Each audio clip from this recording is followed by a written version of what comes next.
Chapter 10. He thought and told his men to find a local family who would take and raise the boy for 7 years until he claimed him. Ji Chang got back on his horse and set off again. After crossing many steep mountains, they came to Mount Yun. They traveled another 20 li and came upon a Taoist coming from the opposite direction. The Taoist had an air of refinement about him, and in his large robe with broad sleeves, he looked more like an immortal than a human being. Approaching Ji Chang, the Taoist bowed low. "Grand Duke, I offer you my respects," he began. Ji Chang dismounted and retummed the salutation. "Forgive my lack of courtesy, but where do you live, Your Holiness? Why do you come to me? I'm Master of the Clouds. I reside on Mount Zhongnan. A few minutes ago, the star of a warrior appeared in the sky in a thunderclap, and I've traveled a long way to look for it." Hearing this, Ji Chang ordered his men to give the boy to Master of the Clouds. "You're the star of a warrior. Why did you make your appearance so late?" The Taoist addressed the child, then turning to Ji Chang, he said, "Grand Duke, let me take this baby with me to Mount Zhongnan. He can be one of my disciples. I'll give him back to you when you return from Jiaoge." "As you like, sir. But what's his name, and what shall I call him when I meet him again in the future?" "His name'll be Thunderbolt, since he made his appearance in a great thunderclap," Master of the Clouds suggested. "That's a very good idea," Ji Chang replied politely. And without further ceremony, they parted and went their own ways. Continuing on his journey, Ji Chang traversed the 5 passes, crossed the Yellow River, and finally entered Jiaoge. At the Golden Reception House, Ji Chang was entertained in the company of Jiang Huanchu, a Chongyu, and Chonghohu. "Dukes, what urgent matter could have so upset His Majesty that he had to summon us all at once? General Huang Feihu and Bi Gan are here to aid him with state affairs. What help can we be?" Ji Chang asked after a few rounds of wine. Deep in his cups, a Chongyu's tongue was loosened. "We're the leaders of the nobles, but you do nothing but indulge in vice." He began to express his disapproval of Chonghohu. "You exploit the people for your own benefit and curry favor with the likes of Fei Zhong and Yu Han.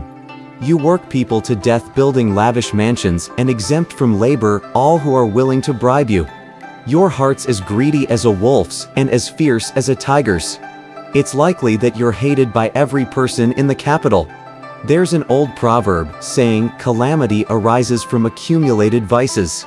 Blessings arise from acts of benevolence. You'd better repent at once and change your ways."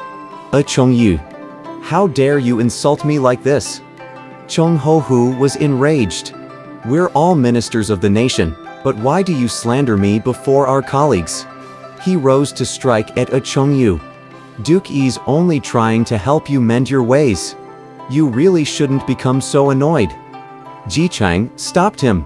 At this, Chonghohu could not very well raise his fists, but Chongyu had picked up a wine pot and struck Chonghohu in the face. Chong leapt again out of his seat to strike back, but he was stopped by Jiang Huanchu. "How disgraceful it is for us dukes to be fighting like this. Duke Chong, it's already quite late. You'd better retire for the night." Chonghohu suppressed his anger and returned to his room, while the other 3 continued with their drinks.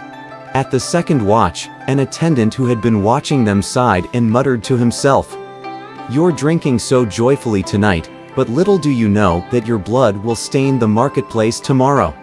In the silence of the night, Ji Chang heard him. "Whoever said that must come forward," he demanded. All the attendants knelt down before the dukes.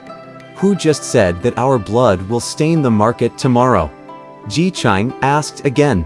"We didn't hear anyone say that, Grand Duke," they answered in chorus. "We didn't hear it either," said the 2 other dukes. "I heard every word clearly, but how can you say that no one said it?" Ji Chang demanded. Then he ordered the guards, "Take them all out of here and cut their heads off." None of the attendants was willing to give up his own life to protect the man. They pushed him out of the line. Grand Dukes. It has nothing to do with us. Yao Fu's the culprit you're looking for. You may all return to your places. Ji Chang ordered, and then he questioned Yao Fu. Why did you speak like that? If you tell us the truth, you'll be well rewarded. But if you don't, you'll be severely punished. An open mouth's the worst source of trouble. Yao Fu sighed and continued. What I was talking about is a matter of the greatest secrecy, but I learned about it because I serve in the family of a royal messenger. After the death of Queen Jiang and the disappearance of the princes, His Majesty took Daji's advice and summoned you here with the end of putting you all to death. When His Majesty holds court tomorrow morning, you'll all have your heads cut off. I couldn't bear imagining such a tragedy. I spoke what I felt as I watched you drinking happily. Tell me, how did Queen Jiang die? Jiang Huanchu asked anxiously. Yao Fu had already divulged the secret, so he decided to tell Jiang Huanchu the whole story from beginning to end. The wicked king tortured Queen Jiang to death and then was about to murder his own sons when a great wind blew them away from the palace. Now he's even set Daji on the throne as his queen. Jiang Huanchu was heartbroken when he heard the story of his daughter's death and collapsed to the floor in a faint. Ji Chang's men helped Jiang Huanchu up, and when he regained consciousness, he wept bitterly. Oh, my dear daughter. How horribly you must have suffered when your eye was gouged out and your hands burnt to ashes. Never before has such cruel torture been applied. Since the queen's already dead, and the princes are missing, all we can do is present a petition to His Majesty tomorrow morning, claiming that a great injustice was done. Let's work on the petition tonight. Ji Chang comforted him. The Jiang family's ill-fated. Why should I trouble you to petition the king on my behalf? I'll go alone to see him and clear up this injustice with him directly. Jiang Huanchu said, still in tears. You may petition as you wish. We three will submit our own reports in any case. Ji Chang replied. Tears continued to roll down Jiang Huanchu's cheeks as they returned to their own rooms. Fei Zhong was quick to announce the arrival of the 4 dukes to King Zhou, who was delighted at the news.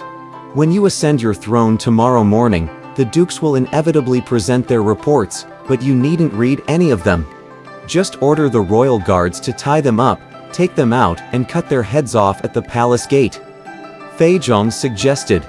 The night passed quietly. The next morning, King Zhou arrived in the grand hall. After the officials had lined up before him, the gate officer reported. The 4 Grand Dukes are awaiting your orders at the palace gate. Send them in to see me.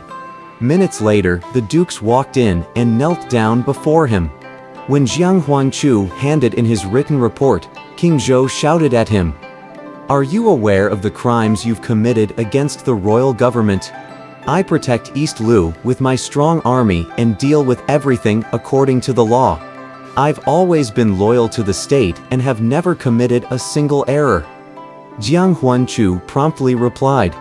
You, on the other hand, wallow in flattery and have no shame for your evil deeds. You've killed the queen and attempted to slay the princes to sever your own family line. You listen only to your concubine and minions and put the loyal to death. I fear neither axe nor sword, for I speak only for truth and justice. King Zhou exploded in a great rage. You treacherous old wretch! You and your daughter planned to murder me in an attempt to usurp the crown. This is a crime as great as a mountain. How dare you argue such nonsense in hope of slipping through the net of the law? He swore and ordered his guards. Take him out and cut him into 1,000 tiny pieces. As the royal guards began to remove Jiang Huanchu's robes and hat to take him out to the palace gate, the 3 other dukes rushed in, protesting Jiang's innocence.